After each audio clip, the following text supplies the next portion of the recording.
Media మిత్రులు నమస్కారం. ముందుగా ఈ రాష్ట్ర ముఖ్యమంత్రి 75 సంవత్సరాల వయసులో నిత్యం రివ్యూ మీటింగులతో గత పాలకులు ఎలా పనిచేశారో మనం చూసాం.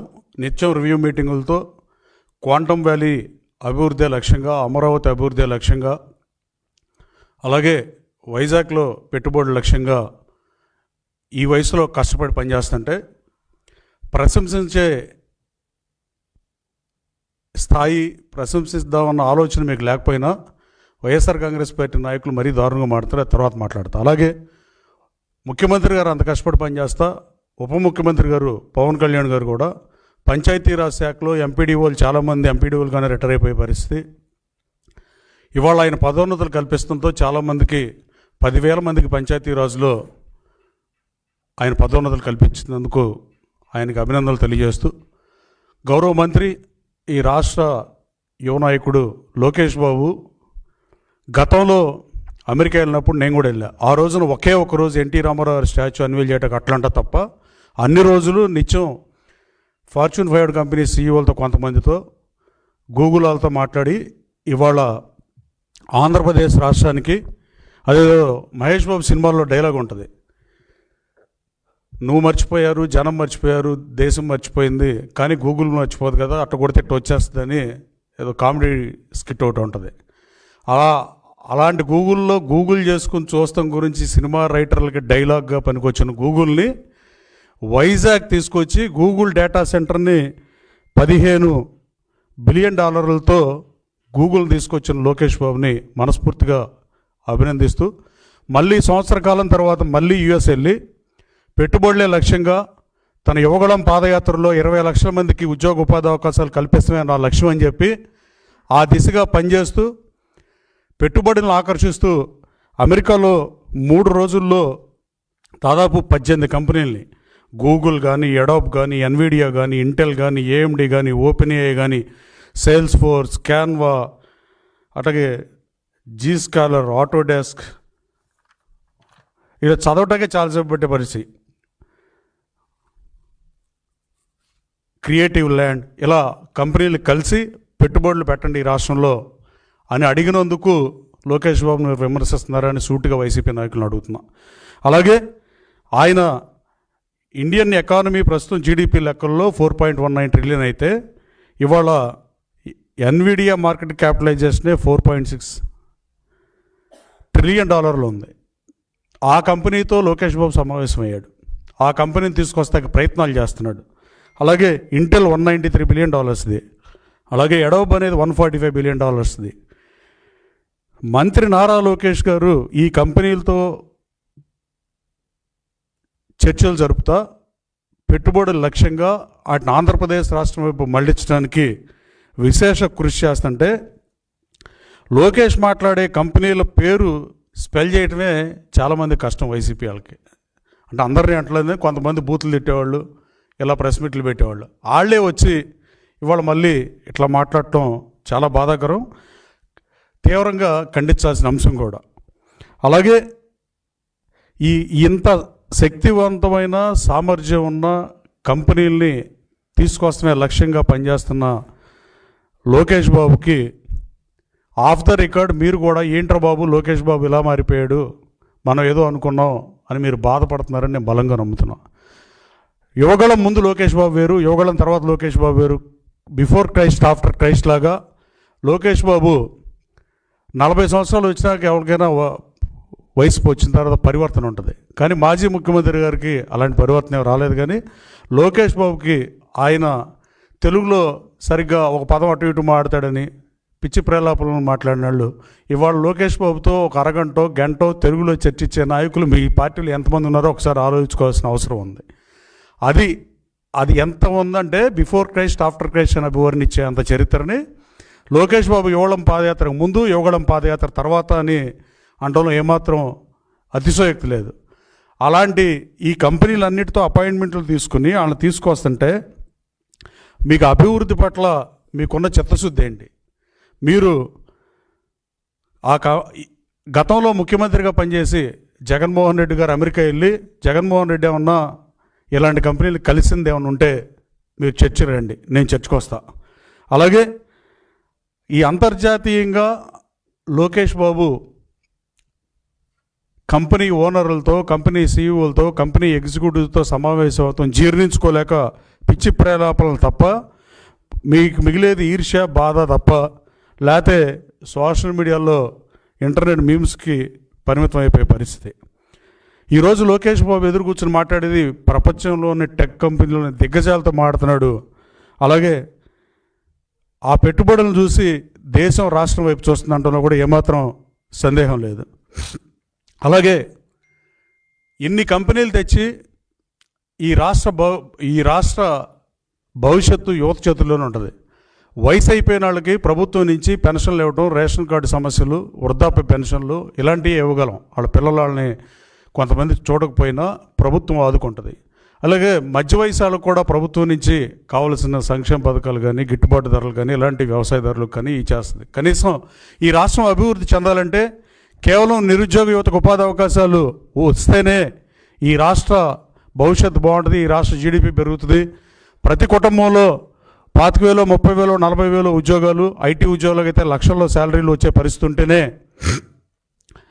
ఈ రాష్ట్ర భవిష్యత్తు బాగుంటుంది. గతంలో మీరు పరిపాలించి అప్పులు పాలు చేసి భావితరాలను మీరు బానిసత్వంలోకి నెడదామని ట్రై చేశారు. రాష్ట్రం రావణ కాష్టంలో ఉంటే నిత్యం కష్టపడి 1వ తారీఖు జీతాలు ఇచ్చి ముఖ్యమంత్రి గారు కష్టపడి పనిచేసి ఈ రాష్ట్ర దశ మళ్ళీ గాడిలో పెడతానికి ప్రయత్నం చేస్తుంటే మీరు మాట్లాడే మాటలు మీ విఘ్నతకే ఒకసారి ఆలోచించుకుంటే బెటర్ అని మీకు తెలియజేస్తున్నా. అలాగే మైక్రోసాఫ్ట్ కంపెనీ హైదరాబాద్ వచ్చినప్పుడు గూగుల్ పుట్ల అప్పటికి తర్వాత ఇప్పుడు గూగుల్ వైజాగ్ వస్తున్న పరిస్థితి. గూగుల్ వచ్చిన తర్వాత Vizag is going to be rock. Chandrababu Naidu గారు మైక్రోసాఫ్ట్ తేవటం వల్లే హైదరాబాద్ నగరం 2,90,000 కోట్ల రూపాయల ఐటీ ఎక్స్పోర్ట్స్ ఇవాళ చేస్తుందంటే దానికి కారణం చంద్రబాబు నాయుడు గారు కాదా అనేది మీరు గుండె మీద చేసుకుని ఆలోచించాల్సిన అవసరం ఉంది. అలాగే ఇవాళ లోకేష్ బాబు స్ఫూర్తితో లోకేష్ తెచ్చిన కంపెనీ గూగుల్తో వైజాగ్ దిశ మారబోతుంది. It's going to be rock and many more companies will come.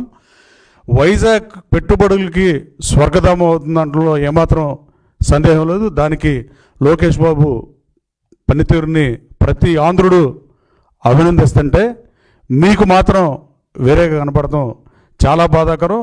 రాష్ట్ర ప్రయోజనాల కోసమే ఏ పార్టీ అయినా పనిచేయాలి.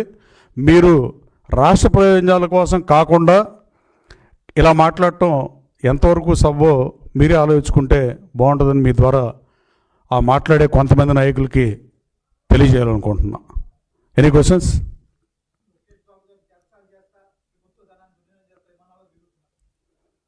ఎక్కడ తిరిగారంట? ప్రభుత్వ ధనంతో లోకేష్ బాబు విమానాల్లో తిరిగాడని మీరు నిరూపిస్తే నేను రాజీనామా చేస్తా. ప్రభుత్వ ధనంతో లోకేష్ బాబు తిరగలా. ఆయన వ్యక్తిగత పర్యటనలకి ప్రభుత్వం డబ్బు సింగిల్ పెన్నీ కూడా వాడుకోవాలా. అలాగే జగన్మోహన్ రెడ్డి గారికి లోకేష్ గారికి ఒకటి కంపారిజన్ చేద్దాం అనుకుంటున్నాను. నేను జగన్మోహన్ రెడ్డి గారి పాదయాత్రలో పాల్గొన్న ఆ రోజున 2 సంవత్సరాలు ఆ పార్టీలో పనిచేశా. ఆ రోజున ఆయనతో పాటు వచ్చిన వాళ్ళకి భోజనాలు కూడా కృష్ణా జిల్లాలో నేను పెట్టా. గుంటూరు జిల్లాలో ఇప్పుడున్న ఎంపీ ఆయన పెట్టాడు. ఏలూరులో ఎక్స్ఎంపీ పెట్టాడు. కానీ లోకేష్ పాదయాత్రలో లోకేష్ బాబుతో నడిచినప్పుడు నేను చేరిన కొత్తలో నేను దగ్గర నుంచి చూసా. ఆయన మనుషులకి వాళ్ళ టీంకి మొత్తం వచ్చే వాళ్ళందరికీ భోజనాలు ఆయనే పెట్టారు. లోకేష్ బాబు ఫ్లైట్లో ఎక్కడికన్నా వ్యక్తిగత పర్యటనకి వెళ్ళినా తన సొంత నిధులతో వెళ్తున్నాడు తప్ప ప్రభుత్వ నిధులు దుర్వినియోగం చేసి వెళ్ళట్లేదనే ప్రాథమిక నిజం మీరు తెలుసుకుంటే మీకు కనీసం మానవతా విలువలతో మీరు ఆరోపణలు చేసేది మానవతా విలువలతో కనీసం ప్రైమ్ ఆఫ్ ఎఫెన్సీ అని అంటారు కదా, అట్లా కొంచెం అన్నా ఆధారం ఉంటే మాట్లాడితే బాగుంటుంది. కానీ ఏది పడితే అది మాడితే ప్రజలు హర్షిస్తారనుకుంటే మనం మీ నుంచి ఏం ఆశించలేం. మీరు మినిస్టర్లుగా ఉన్నప్పుడు బూతులు తిట్టి ప్రెస్ మీట్లు పెట్టి బండ బూతులు గొడ్డను కాసేవాళ్ళు కూడా తిట్టిన బూతులు తిట్టిన మాట వాస్తవం కాదా? అది రాష్ట్ర ప్రజలు ఇంతవరకు మర్చిపోలా. కానీ నిత్యం రివ్యూ మీటింగులతో ముఖ్యమంత్రి గారు కానీ మంత్రులు కానీ శాఖల మీద రివ్యూ చేస్తున్నారు. మీరు ఎప్పుడన్నా అసలు రివ్యూ చేసిన పాపాన్ని పోయారా? గణాంకాలు చర్చకి సిద్ధమా? ఏ మంత్రి అయినా సరే, ఐఎన్పిఆర్ మంత్రులు కానీ మామూలు మంత్రులు కానీ ఏ మంత్రి అయినా ఎన్నిసార్లు రివ్యూ మీటింగులు పెట్టారు ఇప్పటి వరకు అనే దాని మీద నేను చర్చకైనా సిద్ధమే. అసలు ఎక్కడన్నా రివ్యూ మీటింగ్ పెట్టిన పాపానే పోలే. ఎంతసేపు చంద్రబాబు నాయుడు గారి ప్రతిపక్ష హోదా పోగొడదామనో లేదా చంద్రబాబు గారిని విమర్శిద్దామనో ఇట్లాంటి బూతులు తిడతామో ప్రజల్ని ఆఖరికి అన్ని రకాల మంత్రులు కూడా అలా శాఖలు వదిలేసి ఐటీ అప్పుడు బాగానే ఉంది. ఆ రోజున వైసీపీ ప్రభుత్వం అధికారంలో ఉన్న 5 సంవత్సరాలు ఐటీకి ఆర్థిక మాంద్యం లేదు, రిసెషన్ లేదు. కానీ ఒక్క కంపెనీ తెచ్చిన పాపాను పోలా. ఇవాళ ఆర్థిక మాంద్యం ఉన్నా ఐటీకి రిసెషన్ ఉంది, నో డౌట్ అబౌట్ ఇట్. అయినా కూడా ఇన్ని ఐటీ కంపెనీలు తెచ్చినాటికి లోకేష్కి ధన్యవాదాలు తెలియజేస్తూ తేటాకి చేస్తున్న ప్రయత్నానికి లోకేష్ బాబుని మనస్ఫూర్తిగా ప్రతి ఆంధ్రుడు అభినందిస్తున్నాడనే విషయం మీరు జీర్ణించుకోలేక ఇలా మాట్లాడుతున్నారని నేను భావిస్తున్నా.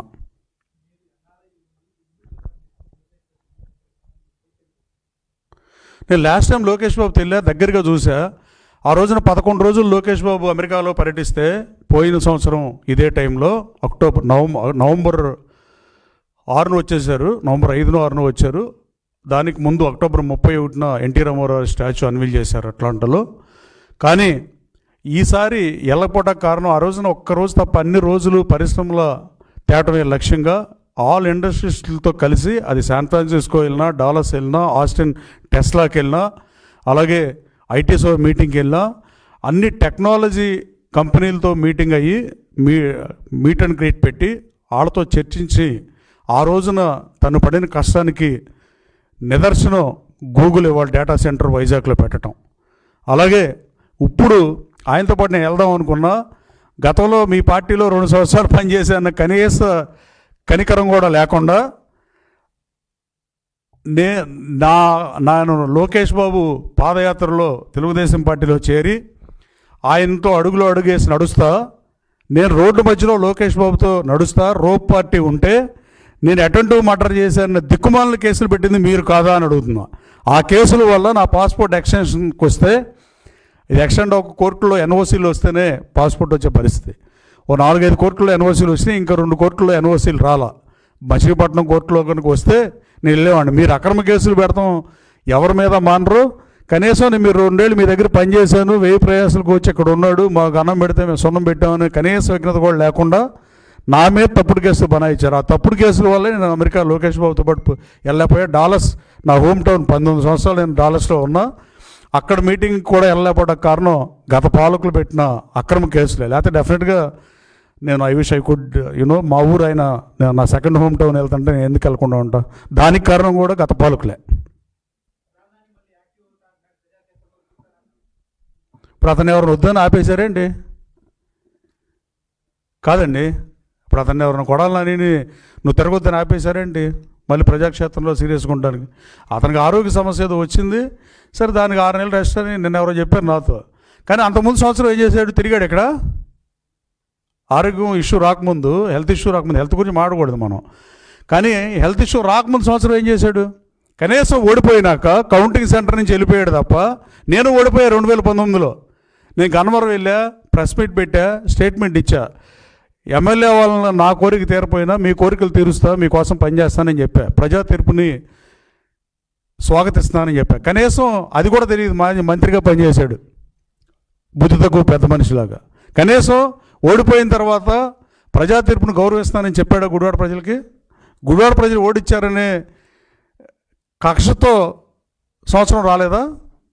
రమ్మనండి, ఎవడొద్దన్నాడు? మేము రావాలనే చూస్తున్నాం, రాకుండా ఎందుకు దాక్కుని ఉంటాం? లేదా ఎన్టీఆర్ టు వైఎస్ఆర్ ట్రస్ట్ అని పెట్టాడు. అలాంటి కొత్తదేమన్నా పథక రచన ఏమన్నా చేస్తున్నాడేమో. ఇదే విజయవాడ నుంచి గుడివాడ వెళ్ళేటప్పుడు బస్సు పోయాక అంకిపాడు వెళ్ళినట్టుగా. ఎవరైనా రాజకీయాల్లో ఉంది అంతిమంగా ప్రజాసేవ చేయటాకే. కథ భాష మారింది. అంతకుముందు చంద్రబాబు నాయుడు గారు నా మీద పోటీ చేయి, లోకేష్ బాబు నా మీద పోటీ చేయనివాడు. ఇప్పుడు కూడా మరి చంద్రబాబు గారు లోకేష్ రావాలని అడుగుతాడు, లేకపోతే రాము మీద ఓడిపోయాడు కాబట్టి ఇంకా ఆ మాటలు మాట్లాడటం చూద్దాం, వచ్చినా తెలుస్తుంది కదా. రాకముందే ఉంది. ఇప్పుడు ఈ గుడివాడ నియోజకవర్గం నుంచి నేను 4 సార్లు అవకాశం ఇచ్చి 20 సంవత్సరాలు శాసనసభ్యుడిగా ఎన్నుకుంటే, నువ్వు ఓడిపోయిన తర్వాత గుడివాడ మొహం చూడకుండా సంవత్సరం ఉన్నావంటేనే గుడివాడ ప్రజలు ఆలోచిస్తున్నారు. అలాగే రాష్ట్ర ప్రజలు కూడా డెఫినెట్గా అనుకుంటారు, పవర్ ఉన్నప్పుడే ఉంది. పవర్ ఉన్నప్పుడు పవర్ ఈజ్ పవర్. అల్టిమేట్గా పవర్ ఉన్నప్పుడు ఎవరైనా మాడతారు, ఎవరైనా ఏదైనా చేస్తారు. పవర్ లేనప్పుడు చేస్తే అది గ్రేట్. నువ్వు యాక్టివ్ అయిన గతంలో నువ్వు మాట్లాడినట్టు మాట్లాడగలిగితే వైసీపీ శ్రేణులంతా హర్షిస్తాయి. కనీసం నీకు ఆ దమ్ముందా? మాట్లాడితే చంద్రబాబు నా మీద పోటీ చేయి, లోకేష్ నా మీద పోటీ చేయి. నీ మీద ఎందుకు పోటీ చేస్తారు? వాళ్ళు ఇచ్చిన బీ ఫారం తీసుకుని 2 సార్లు ఎమ్మెల్యే అయినవు, వాళ్ళు ఇచ్చిన బీ ఫారం ఇచ్చిన అభ్యర్థి చేతిలో ఓడిపోయి పిచ్చివాగుడు వాగి ఏ రోజు రివ్యూ మీటింగ్ పెట్టకుండా, పని చేయాల్సిన రోజు పని చేయకుండా, మంత్రిగా నీకు అవకాశం వచ్చిన రోజు నీ మార్క్ ఏముంది సివిల్ సప్లైస్ మీద? నువ్వు సివిల్ సప్లైస్ అని అది చేసే ఇది చేసానని చెప్పగలవా? నేను కేడీసీసీ బ్యాంక్ చైర్మన్గా పనిచేస్తే దాని దేశంలో నెంబర్ 1 స్థానంలో పెట్టా, 15 కోట్ల లాభాన్ని 85 కోట్లు పెంచా, టర్న్ ఓవర్ డబల్ చేసా, 5,000 కోట్లు 10,000 కోట్లు చేశా, 150 మందికి ఉద్యోగాలు ఇచ్చాయని చెప్పగలను. నువ్వు చెప్పడానికి ఏమైనా ఉందా? రివ్యూ మీటింగ్ అయినా చేసావా? మళ్ళీ వచ్చి బుట్లు ఎడదామని వద్దాం అనుకున్నావా? కమాన్ రా, ఎదురు చూస్తున్నారు నువ్వు ఎప్పుడు వస్తావని.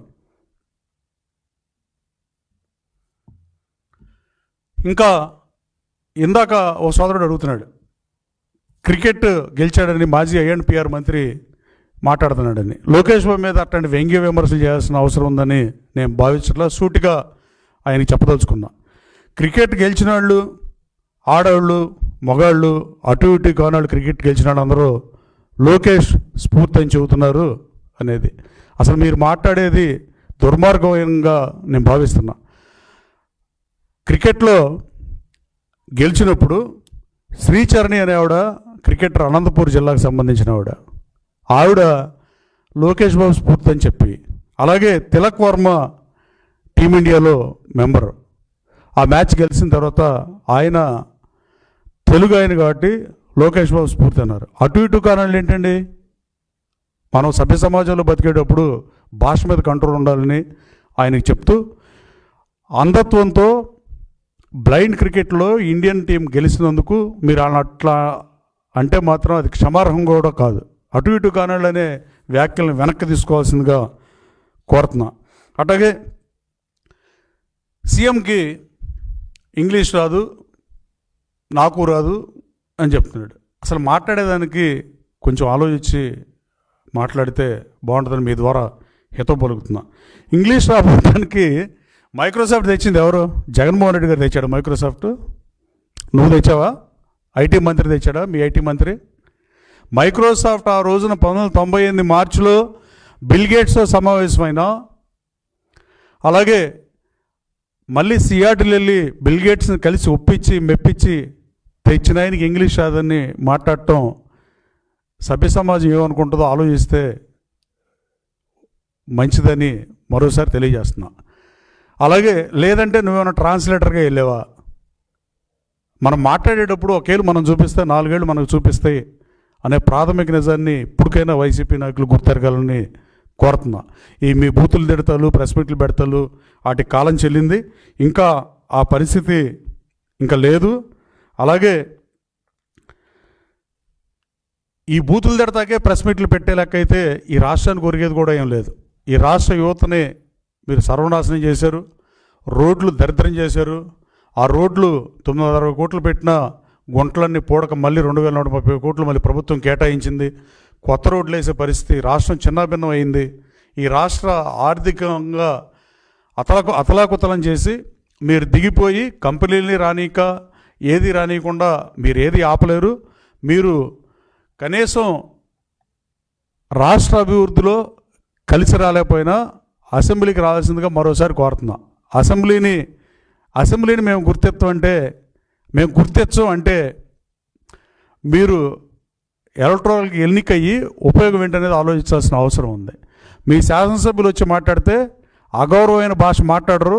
కూటమి వాళ్ళు ఎవరో తెలుగుదేశం పార్టీ ఎమ్మెల్యేలు కానీ, జనసేన పార్టీ పవన్ కళ్యాణ్ గారి ఎమ్మెల్యేలు కానీ, అలాగే బీజేపీ ఎమ్మెల్యేలు కానీ ఎవరు మాట్లాడరు. ఎన్డీఏ కూటమి ఈ రాష్ట్రాన్ని గాడిలో పెడతానికి ప్రతి నాయకుడు కష్టపడి పనిచేస్తున్నాడు. దీన్ని వెల్కమ్ చేయాల్సిందిగా వైసీపీ నాయకులకు ఆ బుద్ధి ప్రసాదించాలని దేవుని కోరుకుంటున్నా. Thank you.